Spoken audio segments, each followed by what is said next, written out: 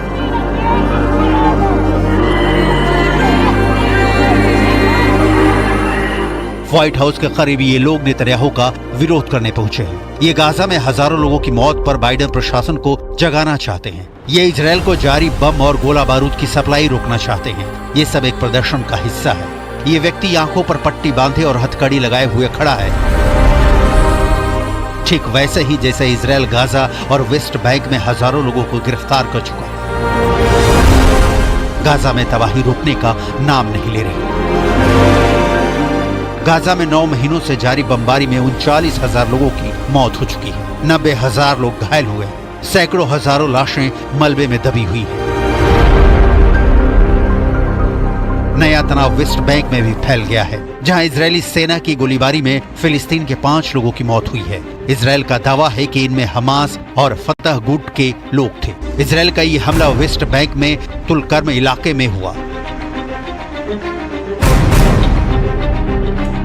Gaza और West Bank दोनों जगह इस तबाही के बीच अमेरिका से एक बहुत ही खतरनाक आइडिया सुझाया गया है, जो पूरे पश्चिम एशिया को ऐसे युद्ध में झोंक सकती है जिसके बाद तीसरा विश्व युद्ध शुरू हो जाएगा। इस बात की पूरी गारंटी है। अमेरिका में ओहायो की सीनेटर और डोनाल्ड ट्रंप के रनिंग मेट जेडी वेंस, जो रिपब्लिकन पार्टी के वाइस प्रेसिडेंट के कैंडिडेट के रूप में उभरे हैं, उन्होंने अमेरिका के न्यूज चैनल को दिए इंटरव्यू में बहुत ही खतरनाक रास्ता दिखाया है। जेडी वेंस ने कहा है कि ईरान के खिलाफ बाकी अरब देश एकजुट हो जाए। जेडी वेंस ने अरब वर्ल्ड के सुन्नी बहुल देशों को ईरान के खिलाफ एक फ्रंट बनाने का सुझाव दिया है, क्योंकि ईरान शिया बहुल देश है। यानी साफ है कि अमेरिका का एक पावरफुल लीडर इस वक्त अरब वर्ल्ड को धर्म और संप्रदाय के बीच बांटना चाहता है। जेडी वेंस ने कहा कि इजरायल को बचाने के लिए जो बाइडेन ने जो कुछ नहीं किया है और न ही ईरान को कमजोर करने के लिए उनकी सरकार कुछ ठोस कर पाई है। अमेरिका की तरफ से पश्चिमी एशिया में नई गुटबाजी तैयार करने के बीच चीन ने बहुत बड़ा बयान दे दिया है। संयुक्त राष्ट्र सुरक्षा परिषद में चीन ने कहा है कि 2 स्टेट वाला उपाय जरूरी है, यानी इजरायल भी देश रहे और फिलिस्तीन भी देश बने। ये ऐसा सुझाव है जिसका समर्थन भारत भी करता है। यही पूरे पश्चिम एशिया में स्थायी शांति कायम करने के लिए सबसे बेहतर तरीका माना जाता है, जिस पर इजरायल राजी नहीं है। 近日，国际法院发表咨询意见，认定以色列持续占领巴勒斯坦违反国际法，以色列有义务立即结束对巴勒斯坦领土的非法占领。 जब गाजा में बमबारी चल रही है और नेतन्याहू अमेरिका से बम और हथियार की डिमांड करने पहुंचे हैं, तब बीजिंग में हुई एक मीटिंग ने इजरायल के माथे पर लकीरें खींच दी है। वजह है चीन के विदेश मंत्री से फिलिस्तीन के अलग अलग गुटों की मुलाकात। इस मीटिंग में हमास और फतह दोनों गुट के नेता शामिल हुए। खबर यह है कि फिलिस्तीन के 14 गुट इस बात पर राजी हुए हैं कि PLO यानी फिलिस्तीन लिबरेशन ऑर्गेनाइजेशन पूरे फिलिस्तीन के लोगों का सही प्रतिनिधित्व करता है। 最核心的成果就是明确巴解组织是巴勒斯坦人民的唯一合法代表。最突出的亮点就是围绕加沙战后治理，组建临时民族和解政府达成了一致。 जहां अमेरिका फेल हुआ है, वहां चीन ने बाजी मारी है। सऊदी अरब और ईरान के बीच दोस्ती कराने के बाद चीन इजरायल और फिलिस्तीन के बीच स्थायी हल निकालने में जुट गया है। चीन अब डील मेकर बनना चाहता है, लेकिन इन तस्वीरों के बीच अगला एक हफ्ता गाजा में चल रहे युद्ध के लिए बहुत अहम होने वाला है। जुलाई के अंत तक अगर ये युद्ध रुकता हुआ नजर नहीं आया तो समझ लीजिए कि फिर ये युद्ध पूरी तरह आउट ऑफ कंट्रोल हो जाएगा।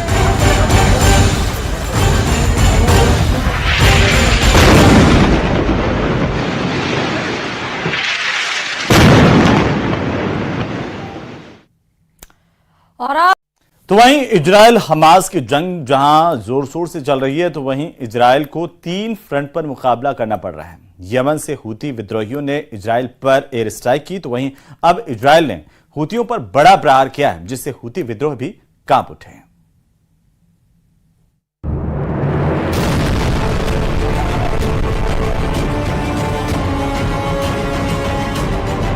यमन में इजरायल ने बड़ा हमला किया है। इजरायल ने यमन के अल हुदैदा बंदरगाह के ईंधन डिपो पर एयर स्ट्राइक किया। दावा है कि इसमें इजरायल के अलावा अमेरिका, ब्रिटेन समेत तीनों देश शामिल थे। रिपोर्ट में दावा है कि 12 इजरायली विमान, जिनमें F-16 और F-35 विमान शामिल थे, जिन्होंने यमन में भारी बमबारी की। हमले में 3 लोगों की मौत हो गई, तो वहीं 85 से ज्यादा लोगों के घायल होने की जानकारी सामने आ रही है। इसराइल के टारगेट पर हुती विद्रोहियों के ठिकाने थे, जिन पर ताबड़तोड़ हमले के बाद बड़ा नुकसान पहुंचा है। हमले में कई लोगों की मौत हो गई तो कई लोगों के घायल होने की भी खबर है। इस हमले की निगरानी खुद इसराइल के पीएम नेतन्याहू कर रहे थे। इससे पहले इसराइल की राजधानी तेल अवीव पर ड्रोन से अटैक हुआ था, जिसकी जिम्मेदारी हुती विद्रोहियों ने ली थी। अब यमन में इसराइल का हमला इसी का जवाब बताया जा रहा है। इसराइल के हमले के बाद हालात और बिगड़ने की आशंका जताई जा रही है, क्योंकि इसराइल इस वक्त 3 फ्रंट पर हमले कर रहा है। एक तरफ गाजा में हमास के खिलाफ कार्रवाई जारी है, दूसरी तरफ लेबनान में हिजबुल्लाह के ठिकानों पर बमबारी हो रही है और अब यमन में हुती विद्रोहियों के खिलाफ अभियान छेड़ दिया है। तेल अवीव में हमले के एक दिन बाद इसराइल की एक ठोस कार्रवाई सामने आई है। इससे पहले यमन ने इसराइल पर एयर स्ट्राइक की थी। शांत समंदर दिखाई दे रहा है, लेकिन तभी एक ड्रोन तेल अवीव शहर की तरफ बढ़ता है और कुछ सेकंड बाद चीख पुकार मच जाती है। ड्रोन जैसे ही तेल अवीव पर गिरता है तो जोर का धमाका होता है। धमाका बहुत बड़ा था, किसी को समझ ही नहीं आया कि आखिर क्या हुआ, क्योंकि लोग नींद के आगोश में थे। धमाके के बाद लोगों को समझ में आया कि दुश्मनों ने उनके शहर पर हमला कर दिया है। लोग भागे भागे सड़कों पर बदहवास दिखे। हमले में 1 की मौत और 10 से ज्यादा लोग जख्मी हो गए। धमाके की कुछ और तस्वीरें भी कैमरे में रिकॉर्ड हुई हैं। तेल अवीव में अफरा तफरी मच गई। ड्रोन हमले में इसराइल बुरी तरह हिल गया। इसराइल का सबसे बड़ा किला शोलों में तब्दील हो गया। इसके बाद इसराइल का कमांड सेंटर आधी रात को एक्टिव हो गया। खुद पीएम नेतन्याहू सेंटर में पहुंचे, ये पता लगाने की कोशिश हुई कि हमला कहां से हुआ है, कैसे दुश्मनों ने वहां सेंध लगा दी जहां इसराइल की मर्जी के बिना पत्ता भी नहीं हिलता है। जिस इसराइल की ड्रोन टेक्नोलॉजी की धमक पूरी दुनिया में दिखती है, अब उसी इसराइल पर उसके दुश्मन ड्रोन हमले कर रहे हैं। इसराइल को पता चल गया कि हमले के पीछे यमन का हाथ है और वहीं से ड्रोन उड़कर इसराइल पहुंचा। במהלך הלילה חדר קליטה בלתי מאויש מכיוון הים ממערב ששוגר להערכתנו מתימן ופגע בבניין במרכז תל אביב. בעקבות הפגיעה נהרג אזרח ו8 אזרחים נפצעו באורח קל. ड्रोन हमले के पीछे हुती विद्रोहियों का हाथ था। यमन को हथियारों की मदद ईरान से मिलती है। इसराइल और ईरान के बीच हमेशा 36 का आंकड़ा रहता है। जहां तेल अवीव पर हमला हुआ वो जाफा इलाका है। जिस ड्रोन से हमला हुआ उसका नाम भी जाफा है। जाफा के बारे में कहा जा रहा है कि ये ईरान से मिले ड्रोन की नकल है। इसका असली नाम समत 3 है। इस ड्रोन की रेंज 2000 किलोमीटर है। ये ड्रोन लाल सागर से होते हुए तेल अवीव पहुंचा था। Bureau report, news 18। इजरायल में रविवार सुबह की शुरुआत धमाकों के साथ हुई। हिजबुल्लाह के रॉकेट हमलों से इजरायल के कई इलाके कांप उठे हैं, लेकिन इजरायल के आयरन डोम में हिजबुल्लाह के मंसूबों पर पानी फेर दिया। अब बारी इजरायल की है।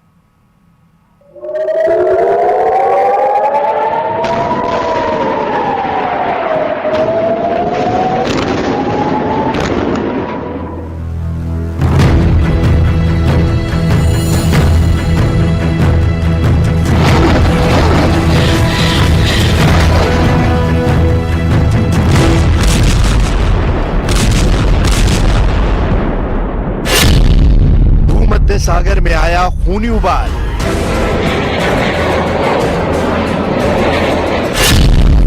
तेल अवीव से बेरूत तक बरसा बारूद।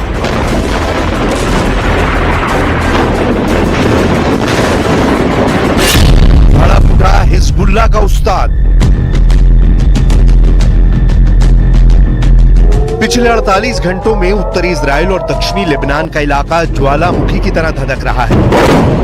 48 घंटे के अंदर हजारों की संख्या में रॉकेटों से हमले हुए हैं। आसमान से हजारों टन बारूद बरसाए गए हैं। बमों की ऐसी बारिश पिछले साल अक्टूबर में हमास के साथ शुरू हुए युद्ध के बाद पहली बार उत्तरी इजराइल और दक्षिणी लेबनान में इतने बड़े हमलों को अंजाम दिया गया।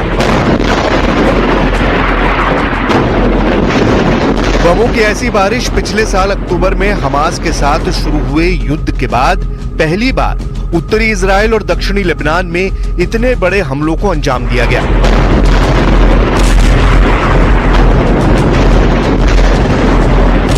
हिजबुल्लाह ने रविवार को सुबह सुबह इजराइल पर सैकड़ों रॉकेट और ड्रोन दागे, जबकि इजराइल की सेना ने कहा कि उसने एक बड़े हमले को विफल करने के लिए लेबनान पर करीब 100 जेट विमानों से हमला किया।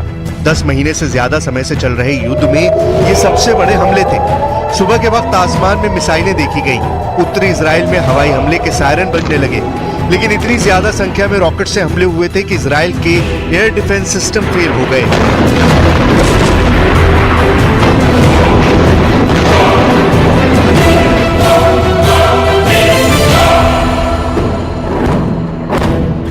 इजराइल ने अपने फाइटर जेट से दक्षिणी लेबनान पर कहर बरपा दिया, लेकिन युद्ध का ये स्वरूप और ज्यादा बढ़ने वाला है। एक तरफ इजराइल में इमरजेंसी लागू करनी पड़ी है और नेतन्याहू ने ऐलान कर दिया है कि लेबनान में जो हुआ है वो ईरान में भी हो सकता है।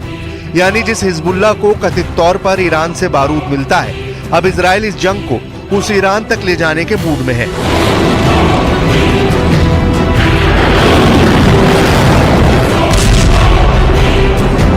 नेतन्याहू के इस ऐलान के बाद भी हिजबुल्लाह रुकने वाला नहीं है। हजारों लॉन्च पैड तबाह होने के दावों के बाद भी लेबनान से ऑपरेट करने वाले हिजबुल्लाह के कमांडर ने ऐलान किया है कि इजराइल को किसी तरह की माफी नहीं मिलने वाली।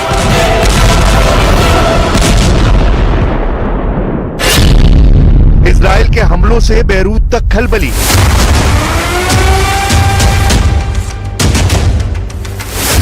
नसरल्लाह का ऐलान, होगा बड़ा घमासान।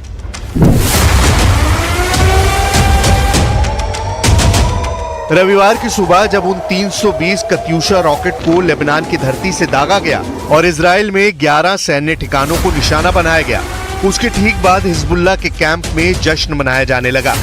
लेबनान में एक अज्ञात जगह पर हसन नसरुल्लाह ने ऐलान किया कि यह बदले की कार्रवाई थी और ये एक्शन इसलिए जरूरी था क्योंकि इलाके में जो इक्वेशन है उसका बैलेंस रहना जरूरी है।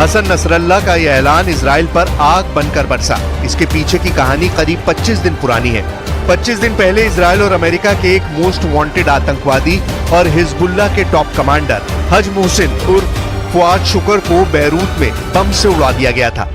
उसी की फोटो लगाकर नसरल्लाह ने भाषण दिया, जिसे हिजबुल्लाह के जरिए नियंत्रित किए जाने वाले लेबनानी टीवी चैनल अल-मनार टीवी पर प्रसारित किया गया। नसरल्लाह ने कहा कि हिजबुल्लाह को अपने कमांडर की हत्या का बदला लेना था, लेकिन इस बदले को बड़ा बनाने और सटीक अंजाम तक पहुंचाने के लिए इंतजार करना था।